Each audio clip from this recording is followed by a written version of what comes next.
es como una bisagra entre los evangelios y las cartas del Nuevo Testamento. Si no existiera este libro, ¿se imagina usted? No podríamos saber cómo inició la iglesia, cómo se desarrolló y cómo llegó el evangelio, por ejemplo, a otros lugares. Si tuviéramos solamente Juan, termina ahí los evangelios y luego empezaríamos con Romanos. Pablo, apóstol de Jesucristo. ¿Y quién es ese Pablo? ¿De dónde apareció? Hechos nos cuenta la conversión de Pablo y todo el trabajo que él hizo. Así que este, como les dije, es el libro que nos une, es un puente, es una bisagra que nos sirve para conocer y entender mejor las epístolas y toda la historia y la doctrina de la iglesia cristiana. Les quiero confesar que vamos a estudiar este libro y no solamente aquí en la iglesia lo vamos a hacer, sino que hay dos pastores más que también lo vamos a estudiar. Entonces hoy en otros lugares también están o van a predicar Hechos capítulo 1. El título de todo el año es Hechos para la gloria de Dios. Fuimos hechos para la gloria de Dios y el libro de los Hechos nos cuenta también la gloria de Dios. Vamos a leer hoy solamente la introducción, diría yo, versículos 1 al 5. Y nos vamos a dar cuenta de varias cosas. Hechos capítulo 1, versículos 1 al 5. Vamos a leer con mucha reverencia esta palabra del Señor para todos nosotros. En el primer tratado, oh Teófilo, hablé acerca de todas las cosas que Jesús comenzó a hacer y a enseñar, hasta el día en que fue recibido arriba, después de haber dado mandamientos por el Espíritu Santo a los apóstoles que había escogido, a quienes también después de haber padecido, se presentó vivo, con muchas pruebas indubitables, apareciéndoles durante 40 días y hablándoles acerca del reino de Dios. Y estando juntos, les mandó que no se fueran de Jerusalén, sino que esperasen la promesa del Padre, la cual les dijo: oíste de mí. Porque Juan ciertamente bautizó con agua, mas vosotros seréis bautizados con el Espíritu Santo dentro de no muchos días. Señor, gracias por tu palabra, porque es vida para nosotros, y rogamos que abras hoy nuestro entendimiento. Tú que eres el maestro, que preparas la tierra, tú eres el sembrador que prepara la tierra y también, oh Dios, la semilla que llega a ella. Por favor, Señor, glorifícate tú en medio de todas las cosas y bendice la iglesia. Por favor, que cada uno te pueda escuchar, que cada uno pueda aprender, que cada uno pueda aplicar en su vida lo que tú, oh Dios, le hablas. Te lo ruego en el nombre de Jesucristo. Amén.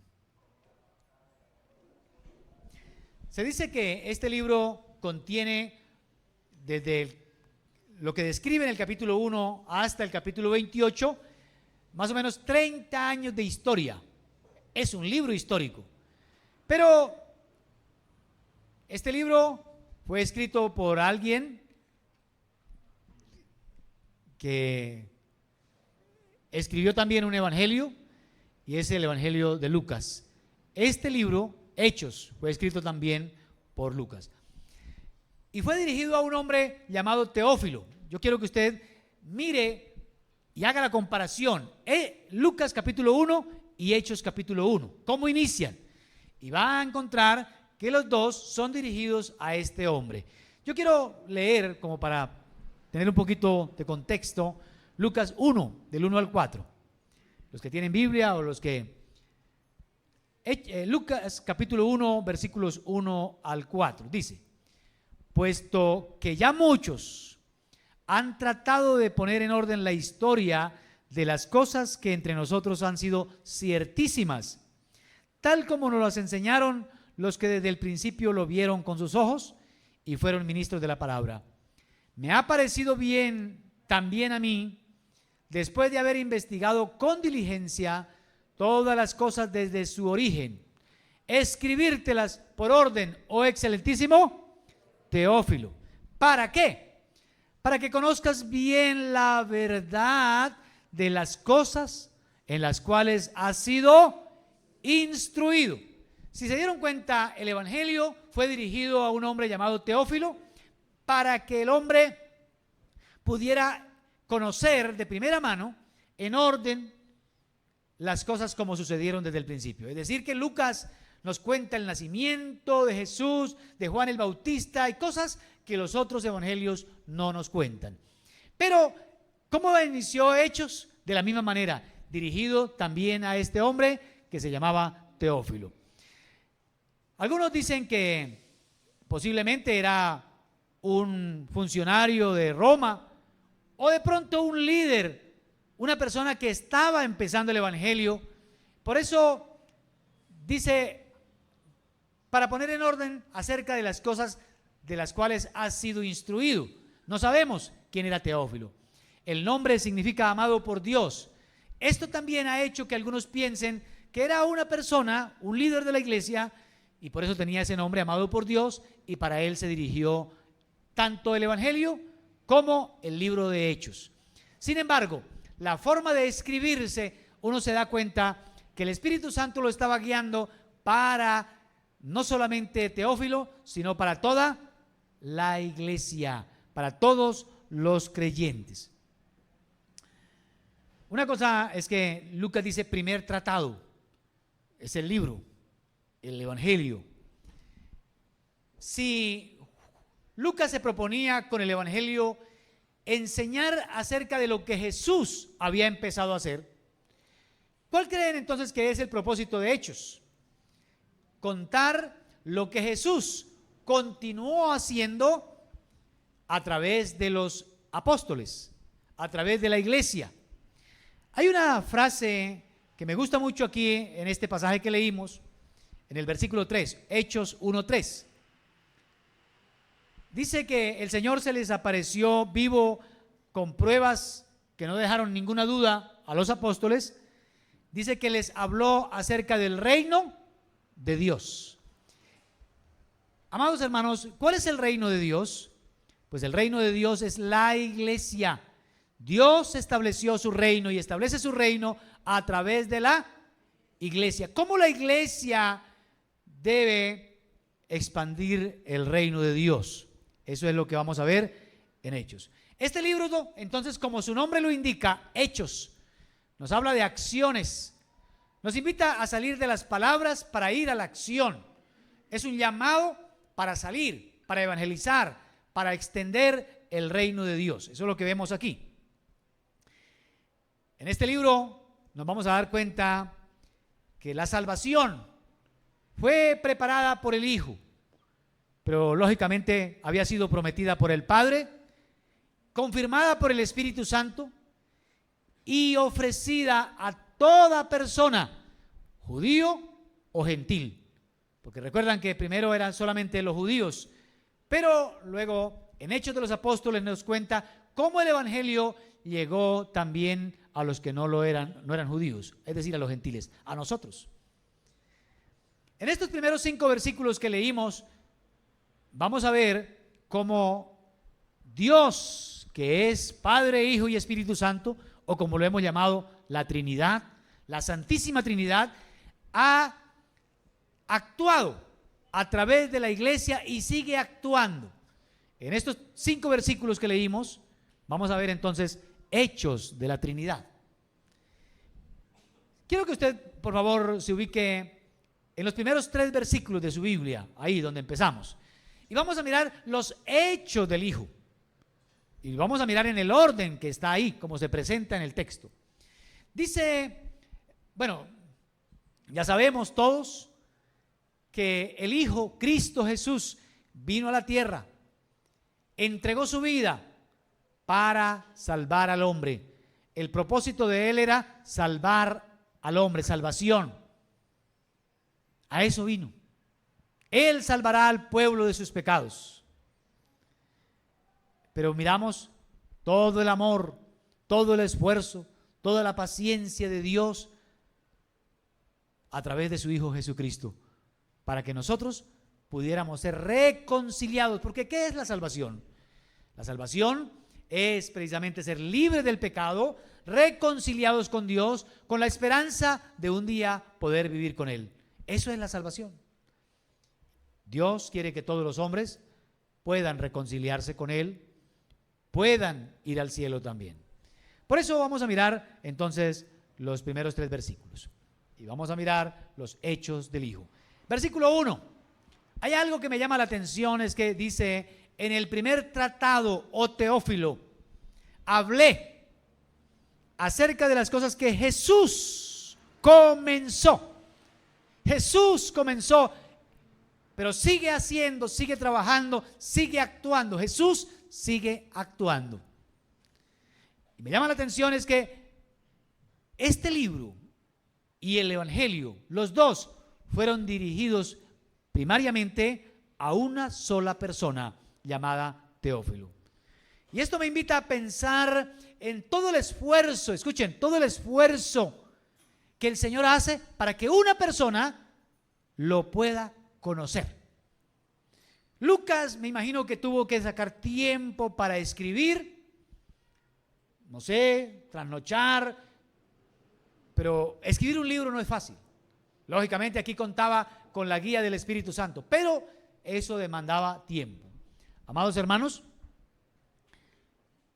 esto me invita a pensar en todo el esfuerzo, además del sacrificio, además de la muerte, todo el esfuerzo que el Señor hace para que una persona lo pueda conocer. Yo no sé cuánto el Señor lo ha buscado, cuánta paciencia ha tenido, cuántas personas ha enviado, a cuántas personas ha sacrificado, cuánto dinero se ha invertido para que usted conozca el Evangelio de Jesucristo, para que usted sea salvo. Creo que me han escuchado hablar de mi testimonio. Yo fui acólito o sacristano, como llaman, monaguillo. Mi deseo era ser sacerdote, así que yo iba encaminado hacia allá, pero sin embargo yo no tenía un modelo ni una enseñanza que me invitara a mí a cambiar. Así que en esos 4 años siendo allí monaguillo, yo me emborraché, fui con los compañeros a las discotecas. Bueno, yo no bailaba, yo tengo 2 pies izquierdos, pero sí me empecé a meter en esto. Y recuerdan que, bueno, por ese tiempo salió la cerveza Costeñita y el comercial decía: toma Costeñita porque ya eres grande. Así que yo me estaba metiendo en ese mundo. Sin embargo, yo iba a la misa y sin embargo yo quería servirle a Dios. Y yo creo que el Señor me estaba buscando desde hacía mucho tiempo. Un viernes salíamos del colegio y había un grupo de personas repartiendo literatura, unos pequeñitos volantes, y hablaban precisamente de Cristo. Y nos invitaron a una reunión que iba a ser en el parque. Trajeron músicos, una orquesta, que a la gente le gusta la música y donde hay música la gente va, ¿cierto? Y allí en el parque, y trajeron un predicador de otro lugar. Después me enteré que eso costaba y que habían quedado endeudados. Era una pequeña congregación que había invertido porque quería que el pueblo conocieran a Cristo Jesús. El predicador que llevaron tenía 19 años en ese tiempo, era muy joven, así que muchos y muchas fueron allí al parque solamente para ver el predicador. Después en el colegio, algunas me decían, cuando pidieron que levantara la mano, yo la levanté porque yo quería ver de cerca a ese joven, el hombre, un tipo guapo. Lo cierto es que yo me tuve que ir y regresé a ese pueblo como a los 3 años, 4 años, algo así, y me encontré con el pastor de la iglesia y le pregunté: hermano, ¿y cómo va la gente? Bueno, yo me congregué con ellos ahí, porque después de que me tuve que ir, me congregué como 2 meses, y habían como 4 personas de ese grupo que quedamos ahí. Pero al cabo de 2, 3 años le pregunté al pastor: ¿y qué? ¿Cómo va? Dijo: hermano, el único que persevera es usted. Y yo tuve que llorar porque pensaba toda la inversión, todo lo que el Señor tuvo que mover, gente de otras partes, traer una orquesta, mover a un pueblo, solamente para salvar a una persona.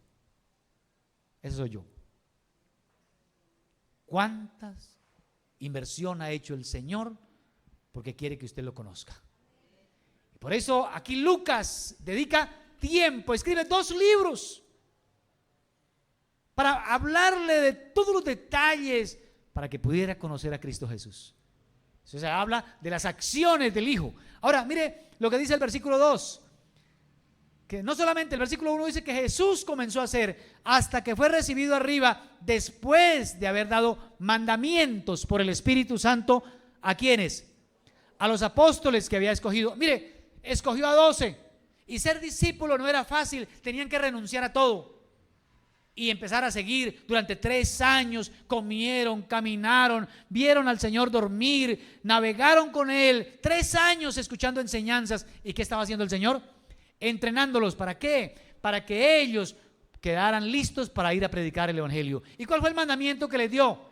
Mateo capítulo 28 dice: toda potestad me he dado en el cielo y en la tierra, por tanto vayan y hagan discípulos a todas las naciones. El Señor estaba preparando a 12.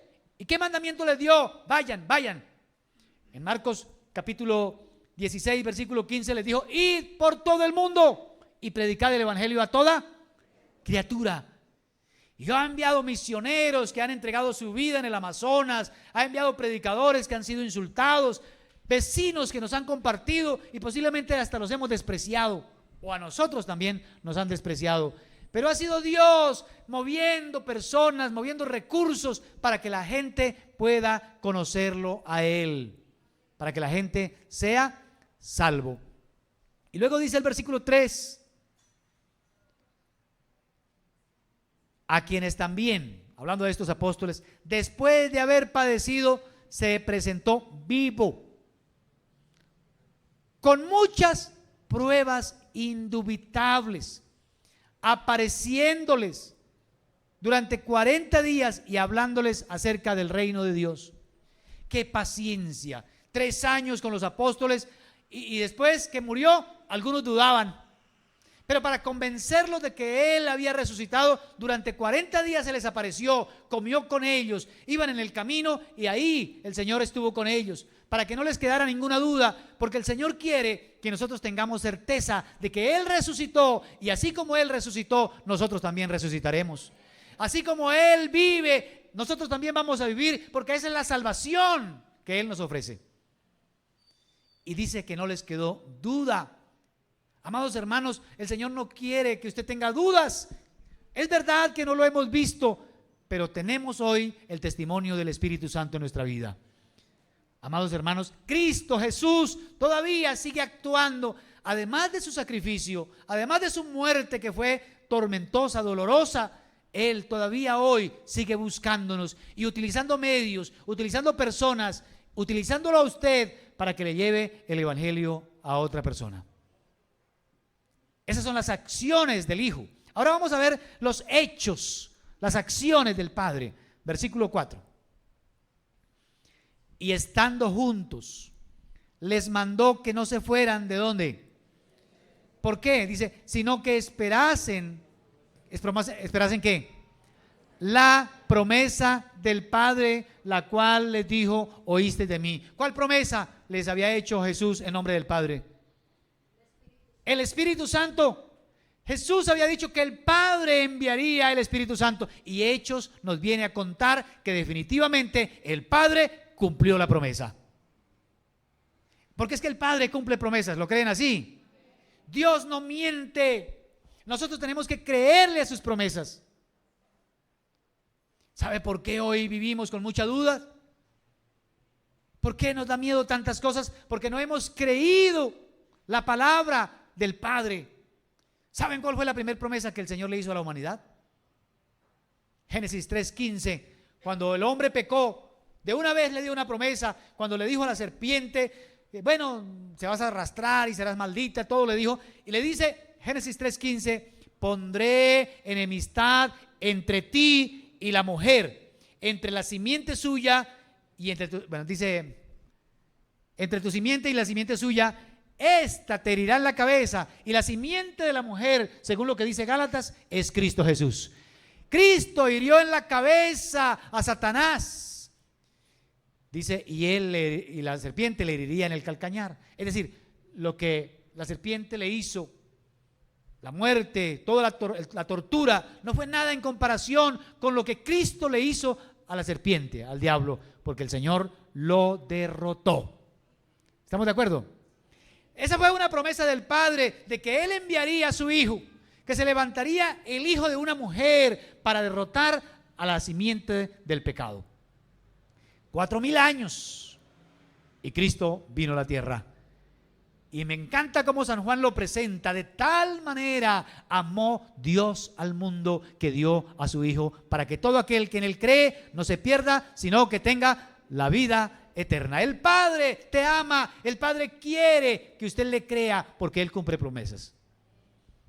Ahora, ¿hay más promesas en la Biblia? Claro que sí.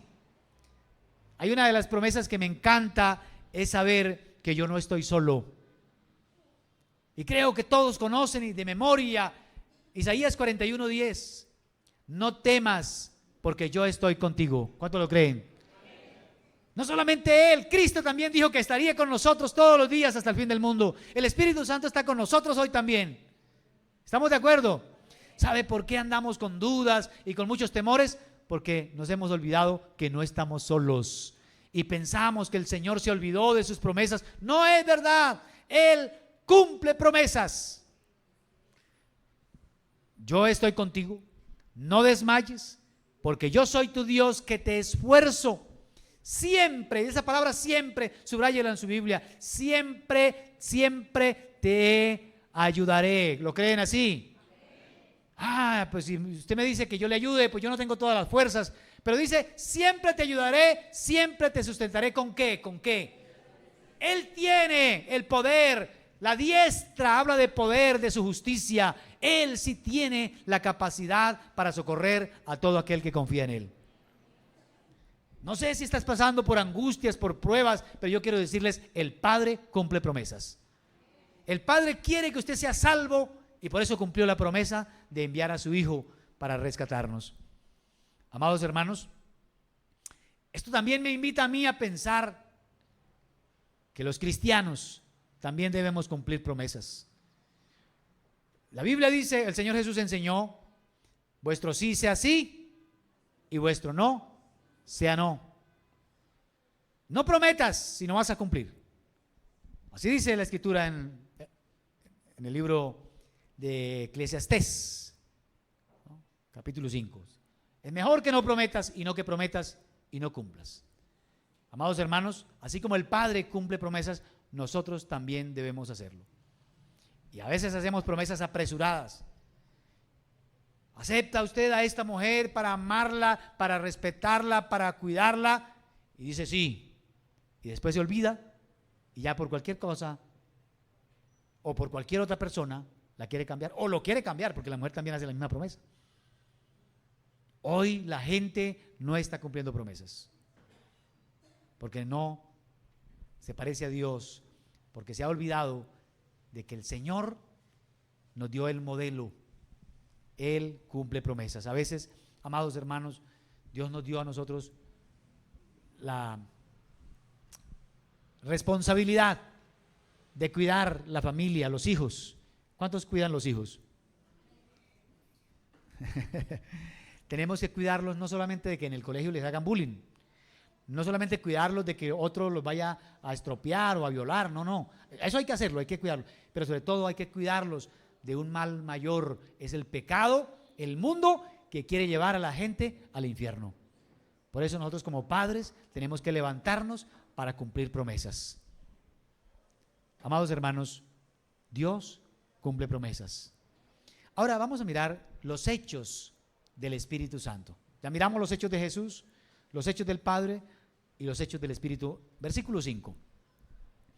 Porque Juan ciertamente bautizó con agua, mas vosotros seréis bautizados con el Espíritu Santo dentro de no muchos días. Amados hermanos, cada creyente debe recibir el bautismo del Espíritu Santo. Debe ser investido por Él, debe vivir con Él, debe tener comunión con Él, debe depender del Espíritu Santo. Él vino, y precisamente a partir de este pasaje o el capítulo 2, el Espíritu Santo vino para llenar a la iglesia, para que pudiera cumplir la misión de predicar el Evangelio por todo el mundo. Y no solamente de predicar, sino de vivir la vida cristiana para la gloria de Dios. Tenemos muchas tentaciones, claro que sí. Tenemos muchos problemas, claro que sí. Y no podemos solos, por eso necesitamos al Espíritu Santo. La promesa del Padre es que Él estaría con nosotros para siempre. El Espíritu de verdad, el cual el mundo no puede recibir porque no le ve, no le conoce, pero ustedes le conocen porque mora con vosotros y estará en vosotros.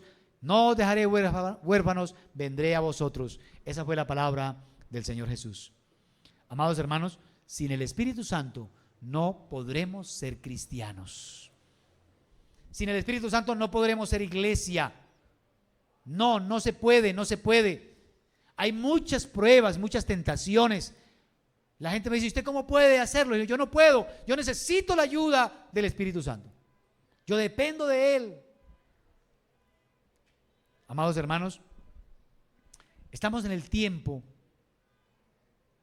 del ministerio del Espíritu. Usted no puede ver a Jesús, no puede ver al Padre, pero podemos experimentar la presencia del Espíritu Santo en nuestras vidas. Él nos consuela. Cuando estamos angustiados, nos da fuerzas. Cuando nos sentimos tentados, Él está ahí para ayudarnos. Cuando estamos desorientados, Él es nuestro maestro, el Espíritu Santo. No sé si estamos conscientes de esa necesidad y le pedimos al Señor, por medio de la oración, que nos llene de su Espíritu. En el Evangelio de Lucas, capítulo 11, versículo 13, el Señor dijo: pues si ustedes, siendo malos, sabéis dar buenas dádivas a vuestros hijos, ¿cuánto más vuestro Padre Celestial dará el Espíritu Santo a los que se lo pidan? ¿Cuántos quieren el Espíritu Santo? ¿Qué tenemos que hacer? Pedirlo, tenemos que pedirlo. Amados hermanos, ¿usted quiere tener comunión con Dios? ¿Quiere participar de la extensión del reino de Dios? ¿Quiere que Dios lo utilice? Entonces necesita la presencia del Espíritu Santo. Hoy creo que hemos visto en estos 5 versículos introductorios al libro de Hechos que Dios, Padre, Hijo y Espíritu Santo han obrado, han actuado y lo seguirán haciendo para que la iglesia pueda ser lo que Él planeó, para que cada creyente pueda tener una relación muy personal con Él. Incline su rostro, por favor.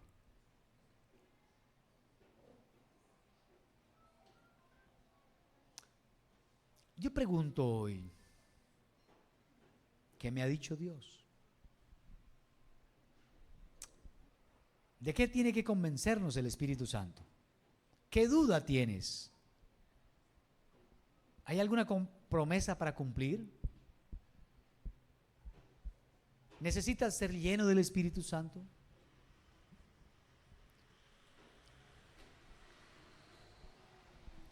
Cada uno ahí pensando, ¿cuál fue la palabra del Señor para mí hoy? Recuerde que este es un llamado para salir de las palabras a los hechos. El Señor quiere que vayamos, que actuemos, guiados por su Espíritu, acompañados por su presencia, pero vayamos, porque hay algo que al Señor le interesa, es establecer su reino, establecer la salvación en el corazón de otras personas.